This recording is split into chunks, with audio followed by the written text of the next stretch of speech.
Welcome to the world of daily life stories. Don't forget to like and subscribe so you don't miss new stories. Enjoy listening. The Silent Struggle. St. Mary's General Hospital was known far and wide for its reputation of excellence. Located in an affluent suburban community, it was a place where cutting-edge technology and the highest standards of care were the norm. Patients from all walks of life trusted the institution with their health, and the staff worked tirelessly to uphold its sterling image.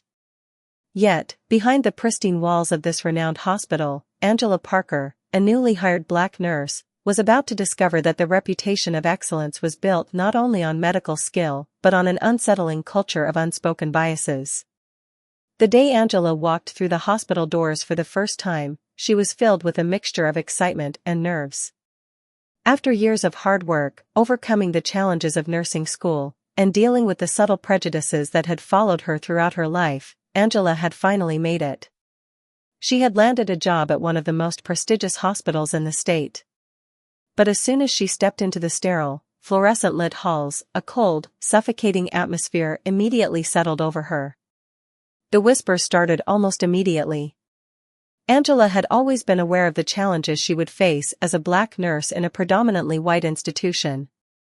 Her mother, a woman of immense strength and wisdom, had warned her long ago that she would have to fight twice as hard to be seen as an equal. "Baby girl," her mother had said during one of their late-night conversations, "they'll want to see you fail. They'll expect you to stumble. But you're stronger than that. You're stronger than they could ever understand." Angela's heart swelled with pride at her mother's words, but as she walked into the nurse's station that morning, she couldn't shake the feeling of being an outsider. Her presence caused a noticeable shift in the dynamics. Conversations faltered, and eyes averted quickly. The nurse who had greeted her with a stiff smile seemed to hold back judgment in her gaze, the politeness in her voice masking something deeper. Angela smiled back, trying her best to push the rising feeling of isolation aside. "Excuse me," Angela said, trying to sound confident, "I'm Angela Parker, the new nurse. Can you direct me to the head nurse's office?" The nurse's blue eyes flickered with what seemed like surprise, but then she masked it with a tight smile. "Of course, Miss Parker," she replied, almost too coldly. "It's down the hall, third door on the right." Angela nodded her thanks, trying to ignore the unsettling feeling that had begun to settle in her chest. With each step she took down the hallway, the silence grew heavier. The eyes of the staff followed her, but they quickly darted away as if she didn't belong. Her shoes clicked on the polished floors, each sound amplifying the strange weight in the air. She tried to focus on her purpose, her new job, the people she would help, the patients whose lives she would touch, but it was hard to shake the sensation that she was being scrutinized in ways too subtle to be confrontational, but painfully clear all the same. As she neared the head nurse's office, a tall man in a white coat emerged from one of the rooms. He looked distinguished, with salt and pepper hair and a commanding presence.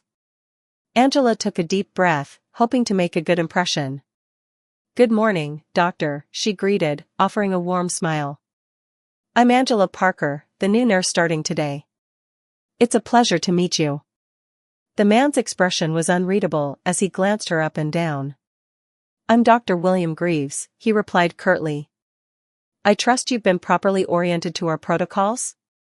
We maintain very high standards here at St. Mary's. I hope you're prepared to meet them."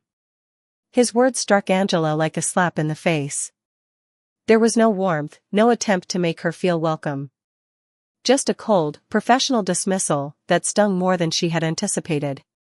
Before she could respond, he had already turned and walked past her, leaving her standing in the hallway with her outstretched hand slowly falling to her side.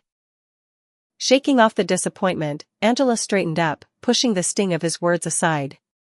She had dealt with worse, she could handle this. As she knocked on the head nurse's office door, she reminded herself of the goals she had set, to prove herself, to be the best nurse she could be, and to rise above the challenges that others might throw her way. The door opened, revealing the head nurse. She was a middle-aged woman, her features set in a stern expression. Her eyes studied Angela with a keen assessment, as though measuring her up for some unspoken judgment. "Miss Parker, I presume?" the head nurse asked, her tone clipped. Come in. We have a lot to cover. And I expect you to keep up. Angela followed the woman into the office, trying to ignore the unnerving feeling that this was more than just a first-day introduction. It was as if the air itself was charged with an unseen tension, the kind that hinted at something deeper beneath the surface. Something that Angela couldn't yet see, but could certainly feel.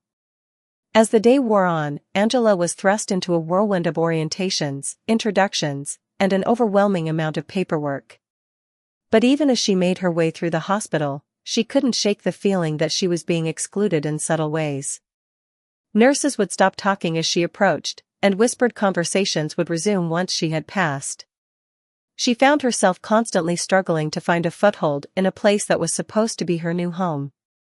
It was as though her very presence was an unwelcome disruption to the natural order of things. By the time her shift ended, Angela was mentally and emotionally drained. She gathered her things from her locker and prepared to leave, but as she passed by a small group of nurses, she overheard fragments of their conversation. They were talking about her. "Did you see the new hire?" one of the nurses whispered, her voice tinged with disdain. "Yeah, I don't know what they were thinking," another responded. "This isn't exactly the neighborhood for, you know." Angela's heart dropped as the words cut through her like a knife. She had tried to tell herself it was just first-day nerves, that things would improve. But now, standing in the hospital's sterile locker room, the reality of her situation hit her full force. This wasn't just a new job.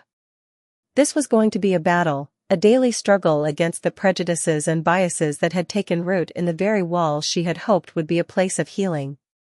As Angela left the hospital that day, she felt a deep weariness settle in her bones.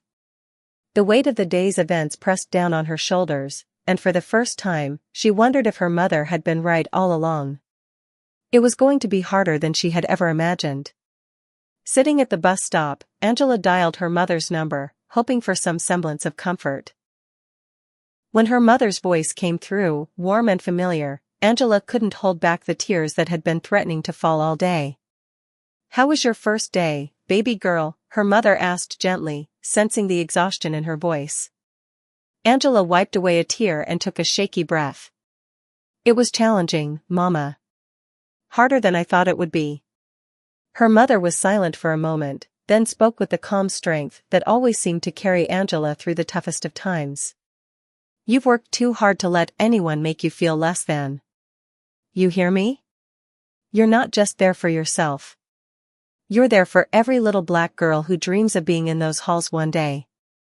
So hold your head high, baby girl. You've got this." Angela closed her eyes, letting her mother's words wash over her like a soothing balm. She wasn't alone. She couldn't give up now. She wouldn't. The unseen battle. As the days passed, Angela Parker quickly learned that her first impressions of St. Mary's were not isolated incidents. What she had encountered on her first day was only the beginning of a much deeper and insidious challenge. The subtle coldness, the dismissive glances, and the unspoken exclusion were all part of a larger, unacknowledged reality that she had to navigate. No matter how skilled or compassionate she was as a nurse, her presence in the halls of St. Mary's was not embraced with open arms. She was not just another new hire, she was an outsider, a disruptor in an environment built on a very specific, unspoken set of norms. Each day, the invisible wall between Angela and her colleagues grew thicker. The polite indifference she had initially experienced had gradually shifted into something far more isolating, passive-aggressive behavior. A nurse might praise her work to her face, only for another to openly criticize it the moment Angela wasn't around. Doctors, like Dr. Greaves, began to nitpick even her smallest actions. It wasn't just her performance that was under scrutiny, it was her very presence in the hospital. One morning, while Angela was preparing to administer medication to a patient, Dr. Greaves appeared at her station, his expression unreadable as he approached. "Nurse Parker," he called out, his voice carrying through the bustling nurses' station. His tone was laced with condescension. "I trust you've reviewed the medication chart for this patient? We wouldn't want any mistakes, now, would we?" Angela met his gaze calmly, though her stomach churned with the all-too-familiar weight of his judgment. She nodded, her voice steady. "I've reviewed it, Dr. Greaves. Everything is in order." He scrutinized her for a moment longer, his sharp eyes scanning her face, searching for any sign of hesitation. Satisfied, or perhaps bored with the lack of confrontation, he nodded curtly and walked away. But his words echoed in her mind, the implication of his challenge lingering long after he had turned his back. As much as Angela wanted to dismiss his actions as the behavior of one arrogant doctor, there was an undeniable pattern forming. Dr. Greaves seemed to take pleasure in undermining her at every turn. It wasn't enough for him to simply question her professional competence, he wanted to see if she would crack under the pressure. His eyes followed her whenever she interacted with patients, hovering just long enough to make her feel as though she was being judged. And yet, despite the hostile environment she found herself in, Angela remained determined. She knew this was no ordinary job, this was a battleground.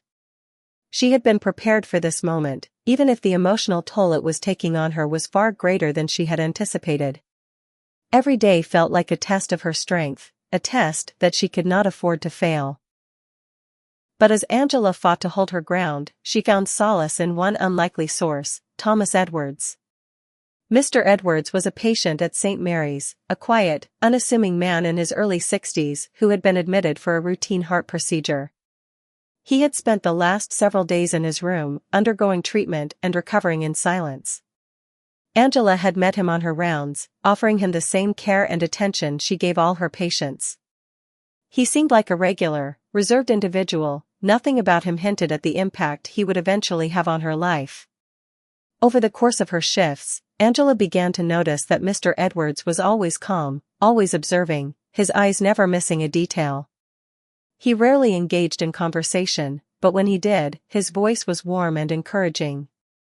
There was a certain quiet strength about him, a presence that made Angela feel, for the first time since arriving at St. Mary's, like she wasn't entirely alone. One afternoon, as Angela was tending to Mr. Edwards in his room, Dr. Greaves appeared at the door, a chart in hand. His usual, dismissive expression faltered for a moment when he saw the patient lying comfortably in bed. "This patient seems to be doing well," Dr. Greaves commented, though his tone was as cold as ever. "But remember, Nurse Parker," he said, turning to her with a pointed look, "we don't have time for mistakes. It's a delicate procedure, and we expect the highest standards." Angela nodded silently, her professional mask firmly in place. She had learned long ago to absorb such verbal jabs without letting them shake her, but the sting was still there, buried just beneath the surface. Dr. Greaves gave her a lingering glance before leaving the room, as if waiting for her to fail. Mr. Edwards, who had been quietly observing the exchange, finally spoke up, his voice soft but firm. "You know," he said, his eyes meeting hers, "I've seen a lot of nurses come and go over the years. Some were brilliant, some not so much. But there's one thing that sets you apart, Miss Parker." Angela blinked in surprise. "What's that?" she asked, genuinely curious. "Your determination," he replied, his gaze steady and unwavering. "I can see it in your eyes. You won't let them break you. And that's what matters most. It's what's going to get you through this." Angela felt a lump form in her throat at his words. In the midst of all the hostility and exclusion, it was the first time anyone had spoken to her with such genuine understanding. For the first time since starting at St. Mary's, Angela felt a glimmer of hope, a sense that she wasn't entirely alone in her fight. Over the next few weeks, Angela's interactions with Mr. Edwards became more frequent. She would stop by his room during her rounds to check on him, and he would often share stories of his life, of his struggles, his victories, and his wisdom. He spoke of the times he had faced adversity and injustice, and how, no matter the odds, he had always found a way to persevere. One afternoon, as Angela was changing Mr. Edwards for, he looked up at her and asked, "Do you know what the hardest part of any battle is, Miss Parker?" She paused, looking down at him curiously. "What is it?" "The hardest part," he said with a wry smile, "is realizing that you're fighting a battle no one else even knows is happening. You've got to keep going even when it feels like the world is against you." And you've got to remember, sometimes, the fight you're in isn't just for you. It's for everyone who comes after you. Angela's heart swelled with gratitude for this quiet man, who had unknowingly become her pillar of support in this hostile environment. She didn't yet know the full extent of his wisdom or his past, but there was something about him that made her feel like she wasn't alone in her fight. Despite Dr. Greaves' attempts to undermine her, Angela's performance remained impeccable. The whispers and judgment continued, but she learned to tune them out. Each day, she showed up, did her job to the best of her ability, and held her head high. Her mother's words echoed in her mind, "You come from a long line of strong women." Angela took those words to heart, drawing strength from them in ways she never imagined. But as much as Angela fought to stay focused on her work, there were moments when the isolation and the weight of the discrimination became too much. There were days when she wanted to quit, when the constant microaggressions felt like too much to bear. But then, she would remember Mr. Edwards' words. She would remember that this wasn't just about her, it was about every other nurse, every other Black woman who had come before her and everyone who would follow in her footsteps. She couldn't give up. Not now. In time, Angela's struggle would become something greater than herself. It would become a catalyst for change, a reckoning that no one at St. Mary's would ever forget. And at the heart of it all, an unexpected ally, one she had never anticipated, would prove to be the key to breaking down the walls of prejudice and injustice that had plagued the hospital for so long. But that journey was far from over. The battle for respect, for equality, and for justice was just beginning. Uncovering the truth. As the weeks turned into months, Angela's resolve only grew stronger. She had learned to navigate the toxic undercurrents of St. Mary's with a practiced professionalism, but the invisible weight of prejudice still pressed against her every day. The constant cold shoulders, the whispered comments, the subtle sabotage of her work, it all began to wear on her. But Angela refused to break. She clung to the lessons her mother had taught her, the strength of her ancestors pulsing in her veins. She wasn't just fighting for herself, she was fighting for something much bigger. It wasn't just the hospital that was beginning to feel the strain, either. The small, tight-knit world of St. Mary's was growing more and more divided as Angela's presence highlighted the deep-seated racism festering beneath its polished surface. While most of her colleagues continued to uphold the silent code of exclusion, there were others, those who had witnessed her resilience, who had seen her work ethic and determination, who quietly began to offer their support. There was Nurse Linda, a kind woman in her 40s, who had been one of the few to treat Angela with any real warmth from the beginning. She'd never made a show of her kindness, but she had often checked in on Angela, making sure she had the tools and resources to do her job, even slipping her notes of encouragement when no one was looking. "You're doing great, Angela," she'd whispered one morning as they passed each other in the corridor. "Don't let them get to you. You're here for a reason." Angela had always smiled gratefully, though she knew Linda was walking a fine line. To support her openly was risky, but Linda's quiet solidarity meant the world to Angela. There were others like her, too, nurses who offered small, meaningful gestures of support, but their voices were drowned out by the louder, more hostile elements of the hospital. However, it wasn't until a particularly tense night shift that Angela began to see just how deep the roots of the hospital's systemic discrimination ran. It happened when she was assigned to care for a high-profile patient, a renowned philanthropist named Charlotte Drake. The moment Angela entered the room, she felt a distinct shift in the atmosphere. Dr. Greaves was there, overseeing Charlotte's care. He didn't even acknowledge Angela's presence as she entered, his eyes trained solely on the patient, his expression unreadable. Angela, ever the professional, set about preparing the necessary medications for Charlotte. But the moment she turned to administer the treatment, Dr. Greaves was at her side, his eyes narrowing as he leaned in close. "Do you need help with that, Nurse Parker?" he asked, his voice deliberately condescending. Angela paused, fighting the urge to snap back. Instead, she simply replied, "I've got it, Dr. Greaves. I'm familiar with the protocol." But it was the words that followed that shook Angela to her core. "Really? Because I'm not sure you're quite up to the standards we expect here," Dr. Greaves said, his tone dripping with mockery. Perhaps you should let someone more experienced handle it. It was a direct challenge. His implication was clear: Angela wasn't good enough, wasn't capable of providing the level of care the patient deserved. But just as Angela was about to respond, something unexpected happened. Charlotte Drake, the patient, who had been quiet and composed up until that point, suddenly sat up in bed, her gaze sharp and focused. "Excuse me, doctor," she said, her voice carrying an undeniable authority. "Perhaps you should reconsider your assessment of Nurse Parker. I've been under her care for the past few hours, and I can confidently say she's been nothing short of excellent." The room went silent. Dr. Greaves blinked, clearly caught off guard. Angela's heart skipped a beat as Charlotte continued. "I've been a patient in many hospitals, and I've worked with countless doctors and nurses over the years," Charlotte continued, her voice unwavering. "And I can tell when someone is truly competent. This young woman is exceptional." Angela stood frozen, unsure of how to respond, her heart racing with a mix of shock and disbelief. She had never expected this from Charlotte Drake, a patient she had assumed would be unaware of the tensions brewing in the hospital. But Charlotte wasn't finished. "I've seen enough to know that Dr. Greaves has been less than respectful towards Nurse Parker," she said, her eyes never leaving the doctor. "In fact, I'd go so far as to say his behavior is inappropriate, not just towards her, but to the entire staff. It's clear to me that there are biases at play here, ones that shouldn't exist in a place of healing." Dr. Greaves' face darkened with a mixture of anger and embarrassment. He opened his mouth to speak, but Charlotte raised a hand, cutting him off. "I'm not finished, doctor.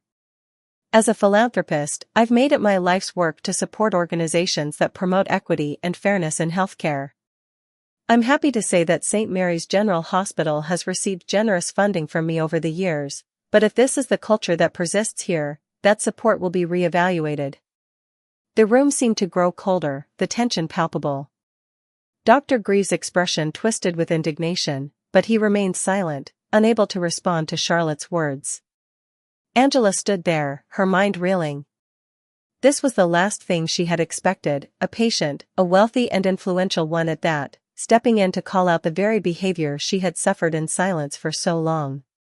It felt like a dream, like something unreal, yet it was happening in front of her.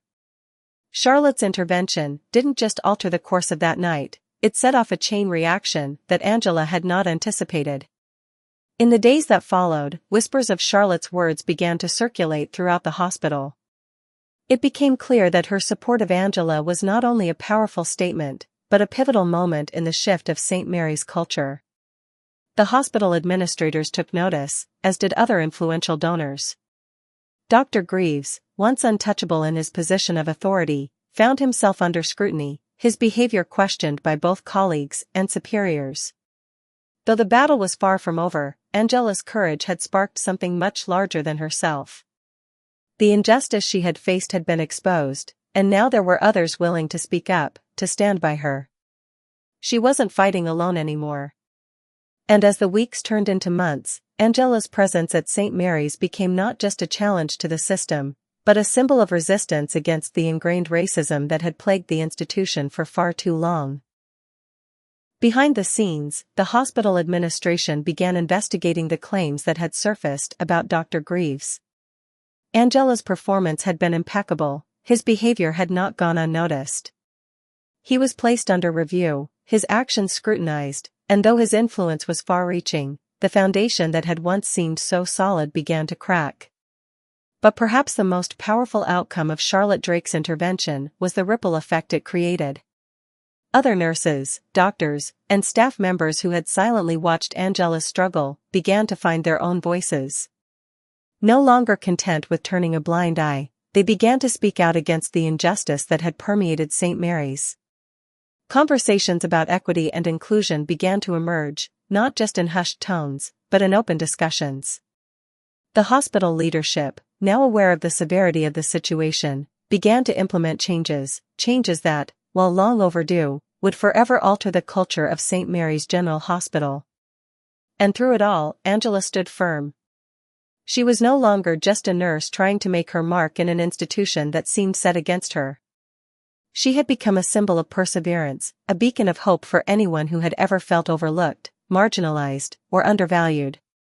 Though the journey was far from complete, Angela had proven that change was possible, that even in the face of overwhelming adversity, one person's courage could ignite a movement powerful enough to bring about lasting transformation. The reckoning and the rise. Months passed, and the winds of change that had started to stir at St. Mary's General Hospital slowly began to gain momentum. Angela's life was no longer one of quiet survival in a hostile work environment. She had become a catalyst, a voice in the silence, and her perseverance had ignited a revolution that was felt throughout the hospital. Yet, even as the institution began to shift, Angela knew her fight was far from over. This was not just about her. It was about every person who had been overlooked, excluded, or diminished. It was about dignity, respect, and the acknowledgement of humanity. The day that Dr. Greaves was officially placed under investigation marked a turning point for Angela. Though the process was still underway, the fact that his behavior had been scrutinized was a victory in itself. For the first time, Angela felt as though her voice had been heard, and not just by those who had already stood by her, but by those in power, those who had the ability to make tangible change. In the weeks following Charlotte Drake's intervention, the hospital's administration began implementing new policies aimed at fostering inclusivity and addressing the subtle, and often overt, forms of discrimination that had permeated the culture of St. Mary's. New sensitivity training sessions were introduced, focusing on unconscious bias and institutional racism. The hospital hired a diversity officer, whose sole responsibility was to ensure that the hospital's culture was one that valued and respected all its staff, regardless of race or background. It wasn't perfect, change never is, but it was progress. Angela's role in these changes wasn't one she had ever expected, nor one she had sought. But she couldn't deny the sense of accomplishment that settled in her chest each time she saw the ripple effects of her actions. Nurses who had once avoided her now sought her advice and mentorship. Doctors who had been too quick to undermine her skills were now open to collaboration. And, most significantly, Angela had earned the respect of the patients she cared for, many of whom had been part of the change she had helped to create. One of those patients was Thomas Edwards, the man who had been quietly watching Angela's struggle from his hospital bed. His recovery had taken longer than expected, but over time, Angela had developed a rapport with him, treating him with the same dignity and care she treated all her patients, regardless of their status or background. He had become more than just a patient to her, he had become a quiet ally, someone whose presence in the hospital had inadvertently fueled the momentum of change. It was on a day in late summer, as Angela was making her rounds, that she received an unexpected visitor. It was Thomas Edwards, standing at the nurse's station, his tall frame looking almost out of place among the busy staff. "Miss Parker," he said, his deep voice carrying an air of authority that instantly turned heads. "May I have a word?" Angela, slightly taken aback by his sudden appearance, gestured for him to follow her to a quieter corner of the hospital. "Of course, Mr. Edwards. How are you feeling today?" "Better," he replied with a smile, his eyes gleaming with a quiet intensity. "But that's not why I'm here." Angela raised an eyebrow, sensing that there was more to this conversation than a simple check-in. "I've been following the changes happening here, Miss Parker," Thomas continued, his gaze steady. "I've heard the whispers, seen the shift. And I wanted to let you know that I've been speaking with some of my contacts, people who have the power to make a difference on a much larger scale." Angela's heart skipped a beat. She had no idea where this conversation was headed, but she had learned by now to trust the unexpected turns that life often took. "People like you," Thomas said, his tone rich with meaning. "People who are willing to stand up against the system, to demand justice, to break through the barriers that society has placed in your way. I admire your courage, Angela. And I want to help." Angela felt a swell of emotion. She hadn't expected this, hadn't known that anyone was watching her from the sidelines, let alone someone with the kind of influence Thomas seemed to possess. "I don't understand," she said, her voice betraying a mix of confusion and gratitude. "What do you mean? How can you help?" Thomas smiled, his eyes crinkling at the edges. It's simple, really. I have access to resources, philanthropic networks, legal channels, organizations that fight for equality in healthcare. And I want to use those connections to ensure that what's happening here doesn't just stay here. I want to make sure that St. Mary's becomes a model for other hospitals, a beacon for what can be accomplished when people stand together and demand change. Angela's breath caught in her throat. This was bigger than anything she had ever imagined. She had thought that if she could just survive, if she could just make it through the day-to-day struggles, that would be enough. But now she saw that her fight had the potential to transform an entire system. It wasn't just about one hospital, it was about changing the way healthcare operated at its core. I can't do this alone, she said, her voice barely above a whisper. Thomas placed a hand on her shoulder, his expression full of understanding. You don't have to. That's why I'm here. Together, we can make sure that no one ever has to face what you've faced, and that St. Mary's becomes a place where people are treated with the respect they deserve, no matter who they are or where they come from. Angela nodded, feeling the weight of what lay ahead, but also the excitement of a future that was now within reach. This wasn't just about her personal struggle anymore, it was about the collective struggle of all those who had been overlooked and underestimated. It was about creating a legacy of change that would reverberate for generations to come. As the days turned into weeks, the partnership between Angela and Thomas Edwards began to take shape. Together, they worked tirelessly behind the scenes, strategizing, meeting with hospital leaders, and reaching out to allies in the community. They used their collective influence to push for changes that would ensure fairness and inclusivity in the workplace. They called out the inequities that had long been ignored, and in doing so, they started to see the cracks in the system widen. And then, one fateful morning, Dr. Greaves was called into a meeting with the hospital's board of directors. He had been under investigation for months, his actions now subject to intense scrutiny. The tension was palpable as Angela and Thomas waited for the outcome. The meeting lasted hours, but when it was over, it was clear that the board had made its decision. Dr. Greaves was officially terminated from his position at St. Mary's General Hospital. His legacy of discrimination, his mistreatment of staff, and his blatant disregard for the hospital's core values were now exposed for all to see. The news spread like wildfire, sending shockwaves through the hospital. But Angela knew that this victory was just one step in a much longer journey. Dr. Greaves' removal was a powerful statement, but it was just the beginning of a long, difficult road toward true systemic change. As the hospital began to rebuild, Angela took on a new role, one that she hadn't expected, but one that felt like the culmination of everything she had worked for. She became a key member of the Diversity and Inclusion Committee, working alongside leaders in the community and the hospital administration to create policies that would ensure St. Mary's truly became a place where everyone, no matter their race, gender, or background, could feel welcome and respected. Her journey had been long, and the battles were far from over, but Angela Parker had proven one undeniable truth: change was possible. And it began with one person refusing to accept the status quo. As she walked through the halls of St. Mary's, Angela couldn't help but smile. The hospital was no longer the cold, isolating place it had once been. There was still work to be done, but she had helped plant the seeds of a new future. And in her heart, she knew that the ripple effect of her courage would continue to spread, touching lives far beyond the walls of St. Mary's General Hospital.